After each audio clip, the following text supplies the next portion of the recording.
ইছামতি লিখেছেন রবীন্দ্রনাথ ঠাকুর।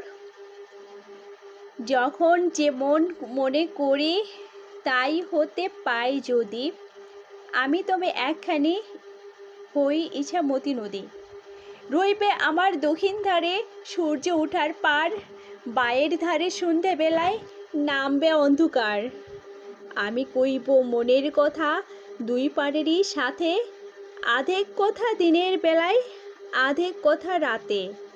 যখন ঘুরে ঘুরে বেড়াই আপন গায়ের ঘাটে, ঠিক তখনই গান গেয়ে যাই দূরের মাঠে মাঠে। গায়ের মানুষ চিনি যারা নাইতে আসে জলে, গরু মহিষ নিয়ে যারা সাথে ওপার চলে। দূরের মানুষ যারা তাদের নতুনতর বেশ, নাম জানিনে গ্রাম জানিনে অদ্ভুতের এক শেষ। জলের উপর ঝলমল টুকরো আলোর রশ্মি, ঢেউয়ে ঢেউয়ে পরীর নাচন হাততালি আর হাসি। নিচের তলায় তলিয়ে যেথায় গেছে ঘাটের ধাপ, সেইখানেতে কারা সবাই রয়েছে চুপচাপ। কোণে কোণে আপন মনে করছে তারা কিকে, আমারই ভয় করবে কেমন তাকাতেই সেই দিকে।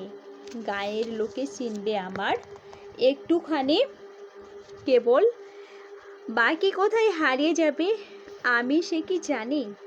এক ধারেতে মাঠে ঘাটে সবুজ বরণ শুধু, আরেক ধারে বালুর চড়ে রৌদ্র করে ধুধু।